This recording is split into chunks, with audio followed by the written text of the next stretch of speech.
നോമ്പെടുത്തും തിന്നാൻ പറ്റണ വിഭവങ്ങള് കണ്ടുക്കാ. നിസ്കാരപ്പായയിൽ കിട്ടണ തേൻ മധുരം കഴിച്ചിക്കാ. നോമ്പെടുത്തും തിന്നാൻ പറ്റണ വിഭവങ്ങള് കണ്ടുക്കാ. നിസ്കാരപ്പായയിൽ കിട്ടണ തേൻ മധുരം കഴിച്ചിക്കാ. സ്വതക്കാത്ത് കൊടുത്താൽ കൂടണ മൊഞ്ചഴകില് നടന്നിക്കാ.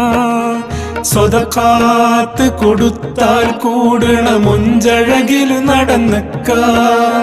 കലിമാത്ത് തൗഹീദിൻ രുചി അതിലെല്ലാം അറിഞ്ഞിക്കാ.